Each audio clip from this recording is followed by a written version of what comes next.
Good evening.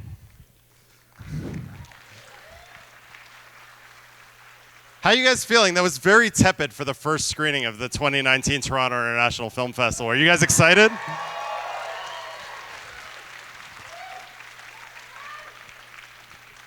My name is Michael Lerman. I'm the Senior Manager of Festival Programming. I'm also the co-lead on special presentations and in charge of the US content here. And I am so excited for this screening of The Climb. To begin with, I want to acknowledge that tonight's event is taking place on the treaty territory of the Mississaugas of the Credit First Nation and the traditional territory of the Haudenosaunee, the Anishinaabe, and the Huron-Wendat. And we are so grateful to be working in the community today and every day of every year. I also want to tell you that this film is eligible for the Welsh People's Choice Awards. Sorry, I'm looking down a lot because it's the first one. And to remind you to vote for your favorite films at tiff.net/vote. And I want to, of course, thank our amazing partners at Mongrel Media, Sony Pictures Classics, and Memento Films, without whom we couldn't bring such great movies to you every year.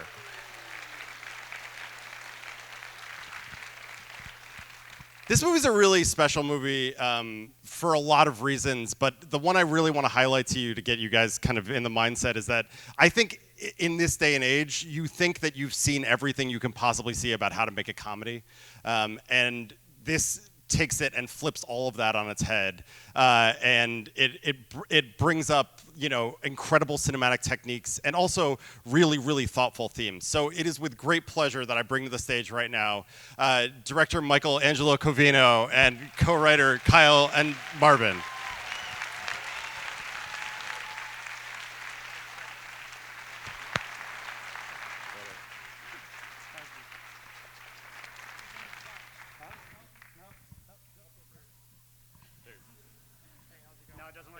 Thank you so much for being here. Hello? Oh my God. All right, I got one. Kyle was really pumped because they gave him a mic and they usually don't give him a mic. So I usually talk for a while and then let him say one sentence. And now that's going to happen again because he doesn't have a mic. Michael, thank you for having us here. This is unreal. This is hands down my favorite film festival. I was just telling him I come here every year just to watch movies because I'm obsessed. Because this is the festival that you can just watch all the best movies of the year. I'm not saying that to blow smoke up your ass, but also if that happens, that's okay. Thank you. You know, we made this movie. Kyle and I are, you know, best friends. We spend too much time together. We've made a lot of movies over the years, and this happens to be the one that seems to stick, so, or people seem to like, and that's pretty awesome. We couldn't have done this without Topic Studios, who financed the film, even though they probably shouldn't have, and Sony Pictures Classics, who, you know, saw something in this film and wants to put it out in the world, and we're just like really, really excited to share this with an audience and with you guys. Yeah, they gave me a mic. Look at this. I was going to say Canadians have the best sense of humor, so this is going to be the perfect audience. Yeah. This film's a comedy. You are allowed to laugh. If you don't laugh, it is a hard drama, and it was intended as such. So please don't feel like something's wrong. Anyway. We're good. Let's get down to the movie. All right. Please enjoy. Thank you so much for having us. We are so excited.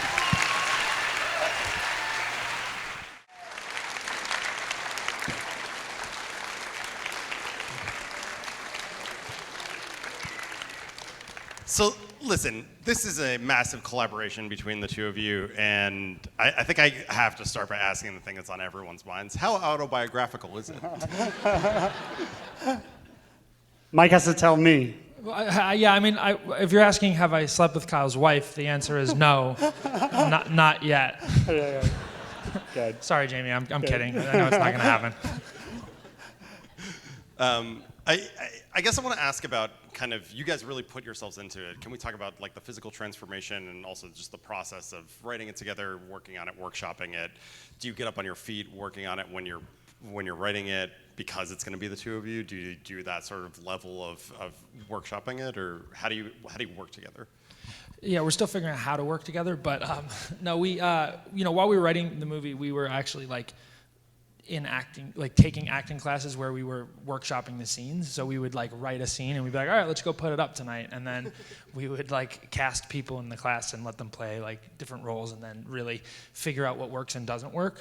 Because the approach to this movie was very much like a play, I think, for us in terms of our focus was way more on the preparation of performance and the camera being a part of that performance than anything else. And I think in terms of the physicality, we were the actors, and we knew that going into it, so we were able to sort of, I think we felt like it was fun to try and push ourselves as hard as we could. So like I gained 20 pounds going into it, just eating milkshakes every night while we were writing, and then lost 35 while we were shooting. And he was gaining, like at a certain point in the middle of the shoot, he gains weight. So we had a PB&J PA, whose job it was to just make peanut butter and jelly sandwiches and bring it to Mike and force him to eat it while we were shooting it. So, and we, obviously fell through the frozen lake and pushed ourselves that way. Was it always in the chapters, and was it always kind of conceived as the single shots? Yeah, I mean, we were, when we developed the feature, it was based on a short film that we made, and the idea was kind of, how do we continue, like, we liked the aesthetic of the short and what that did, and so our challenge was always like, how do we make something that feels consistent with that, but that doesn't feel, or that to us doesn't feel like it was like just single takes for the sake of single takes, but sort of captures the immediacy of like what you get when you don't cut, but then also like has the flourishes of the type of sort of cinematic language that we enjoy watching, I don't know if that answered your question. No, it does. It does. I'm going to open it up in a second, but I just wanted to say, I wanted to know if there's something you learned from doing that process on a bigger scale in a feature that you feel like you're going to take to your next feature, if there's something you want to keep working on with that. Things that we learned? Yeah.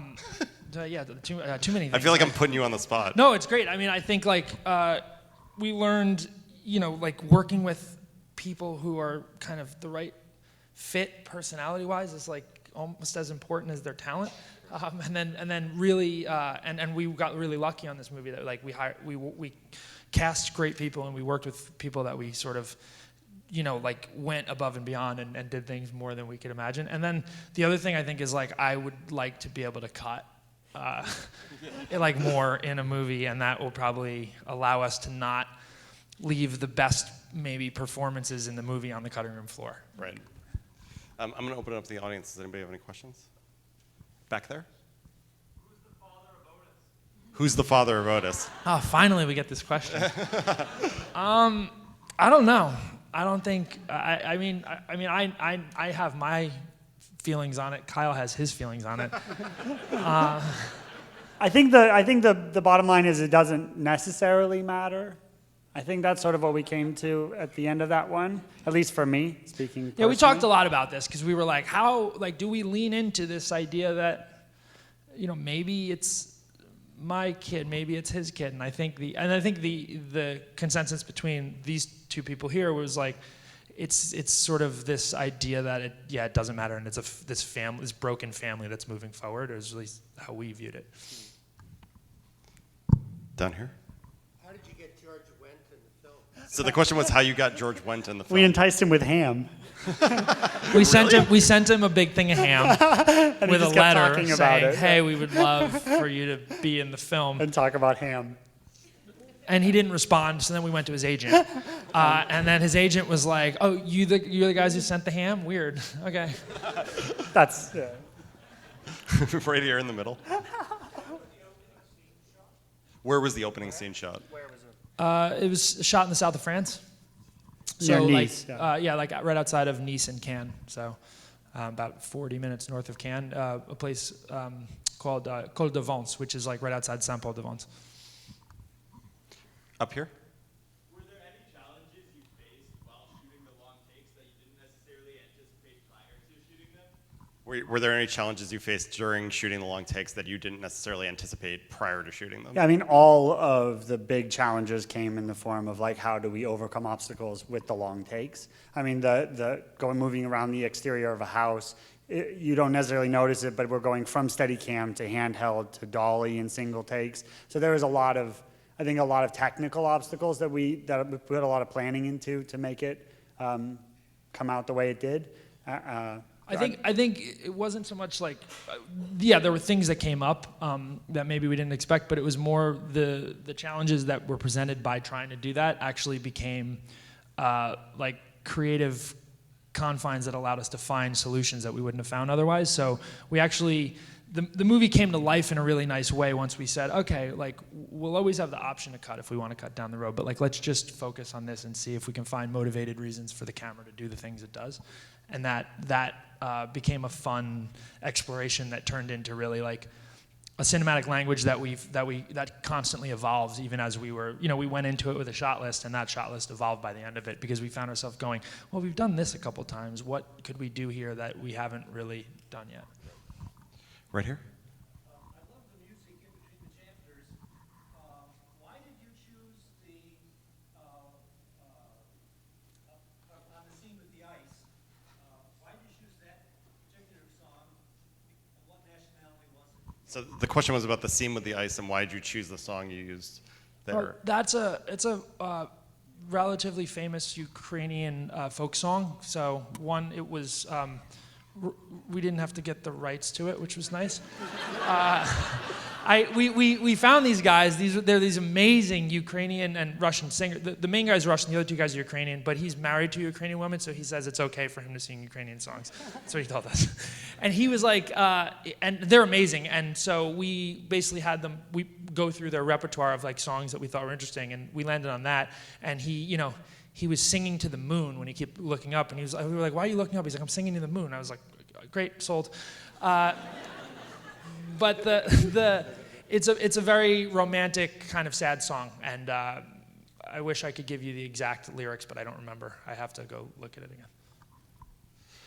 Right here. Is there anything that happened in one of the takes that you left in the movie that wasn't meant to be? Is there anything that happened while you're shooting one of the takes that you left in the movie that was very much not meant to be? Mike I got a didn't- concussion. Yeah, I didn't mean to give myself a concussion. That's it. with that football helmet going, he just cold fell onto that floor, wearing a football helmet, split his chin open. It was the whole thing. Was that the take? Obviously, do you? Yeah, that was the take, I mean, yeah. we did it 3 times, but the last one was pretty. Yeah, that was in the movie. I don't know. I mean, I guess that was intended. Right here. Did you guys have to train for the cycling? The question was how much you trained for the cycling. I had to train for the cycling. Yeah, I had been riding like a lot over the years because I've been into cycling, and he hadn't. So when we made the short, he couldn't even get up the hill. Yeah. And then I was like, we're making a feature. You should probably get a bike. and then over the like year leading up to it, he's actually become a pretty aggressive cyclist, which is kind of cool. That cycling take we did each day we were doing like 7,000 feet of climbing during the filming. We were doing like 7,000 feet of climbing a day, and it was pretty intense to pull it off. I don't know if your math's on with that, but I'll. No, I don't know. I think he's embellishing a little bit, but it was a lot. 5,000. It felt like 7,000 to Kyle. Here.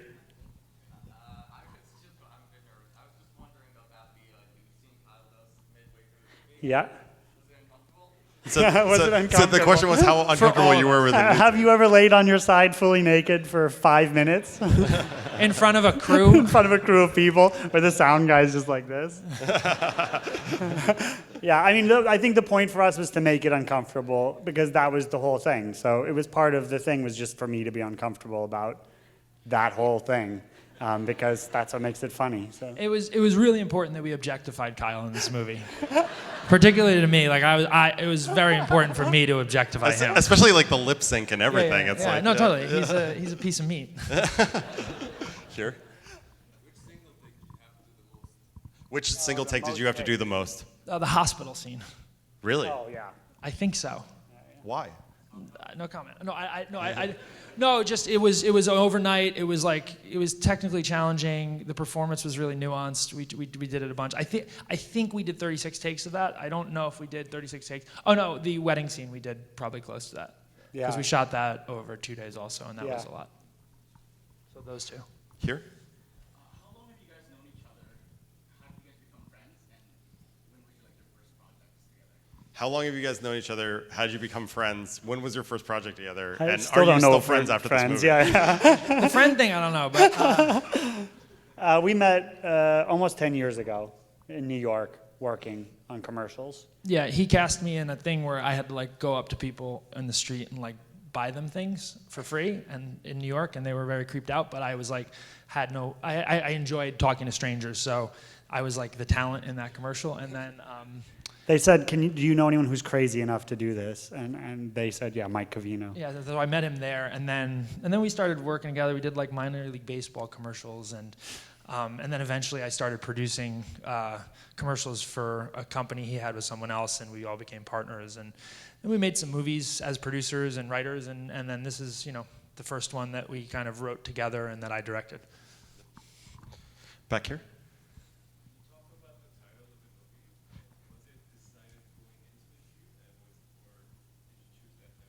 So the question is about the title of the movie, and was it decided going into the shoot? Did you decide along the way? Did it ever change? Yeah, I mean, the title, that was the title of the short. So I think we didn't want people to get confused that this was the continuation of that. I mean, I guess it would have been fine. We tried to find other titles. We just didn't come up with anything better, if I'm being honest. We were like, oh, this is the working title, we'll figure it out. And then it was never as good as The Climb. The truth is, as we made the movie and as we continued on, it felt more and more fitting. And so while it started as like the title to a short film about two guys riding bikes up a hill, as this thing evolved, it kind of just slowly just felt too right to try to change. Yeah. Back here. How long did it take you to write? How long did it take you to write the film? This one was quick. It was like a month and a half. Yeah, it was really fast. Because we sold it coming off the back of our short at Sundance. As a concept. As a concept, yeah. So we showed the idea, and then we had to write it we wrote it as fast as we could because we knew that we might get to make it. So the faster we wrote it, the faster we could go into production. It's really fast. I'm going to just quickly follow that up with how tightly scripted was it? Like, was it? Exactly. Is any It was of it word for word. Yeah. None of it is. Well, there was no room for improv because every person on the crew, from the gaffers who were adjusting lights to the soundman, everyone was perfectly coordinated line by line. Because if the camera moved a little bit and caught something, so it was. Yeah, like the cues were going off of dialogue. So there's things in the final movie that were added later in either ADR or that it were peppered in for characters off screen. Right. But anything that's on like the meat of the dialogue was scripted. Yeah. Right here.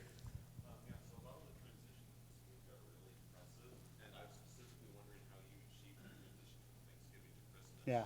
So the question was about the transitions in the movie and how impressive they are and how you achieved the transition from Thanksgiving to Christmas. Yeah, we used like a motion capture rig. We had written it as Thanksgiving goes into Christmas, and then we were like, it's coming up. All right, we better actually tackle how we're going to do this. And we had a lot of ideas, and it was always sort of like this idea that like in the same shot we would figure out how to move into snow. And we just had a great DP who really problem solved how to do it technically, and then and we just that's the final shot. But yeah, we did it over. We had to like kind of shut down shooting so that and everyone. The challenging thing with that shot was that like we had to tape those pieces of leaves on the car. It was windy. Because it was windy, so it would blow it off. So each leaf on those cars is taped down, which is crazy to think. It's amazing that that's the challenge in that shot. It's just double sticking leaves onto a car. Right here. I wanted to know what you're trying to say about male friendship. Because repeatedly Kyle is humiliated at the hands of his alpha friend, and I don't understand why they stay friends. So the question was what you're trying to say about male friendship, because Kyle's humiliated so many times at the hands of his alpha friend, and this viewer didn't understand why they continue to stay friends. Yeah, I mean, I think that's the question of most friendships. Everyone has someone like that in their lives. I think Kyle benefits from Mike's character. It's weird saying this as Kyle and Mike. I think Kyle benefits from Mike's character in a lot of nuanced ways, and I think it helps him to evolve himself into something a little bit more. And I think the point is that even Kyle thinks he's doing the right thing all the time. And I feel like Mike's character feels like he's doing the right thing all the time, and it might just not mesh up. But I don't think they have negative interests in terms of each other. You know what I'm saying? I think they feel like they're always doing the right thing. Yeah, I mean, I think this is a relationship that we just sort of like understand because I think we just have people in our lives or have experienced relationships like this. Like for some of us, and not all of us, you might have much healthier relationships in life and things, and not have. I'm actually. It's lovely to hear that people don't have these sort of broken, toxic relationships because, I think there's certain people that you can't let go of, or that you have a bond that it's just like no matter what, you know that they'll still be around and they'll still be there. And I've been thinking a lot about it. I think some of that has to do with like when you share a lot of your formative experiences in life with a particular person. In some ways, that person's the only person who truly understands you, or you might think that because so much of your identity is in sort of your childhood or in some of these moments in life that you might meet someone later on that you're way more compatible with, but you won't have that shared experience of whatever you went through when you were 12 years old or 13 or 14 years old. And for that reason, we hold on to these people in our lives similar to how we want to hold on to the past because life just passes us by. And, I think like the movie, you kind of get a sense of that. You're like, things are just moving, and that's it's sort of heartbreaking when we think about that because you're like, oh, life is just too short. And holding on to a friend like Kyle, or him holding on to a friend like Mike, is a way of him trying to hold on to his childhood, I guess. That's at least how we. Yeah. We have time for one more. I'm going to go right here in the center.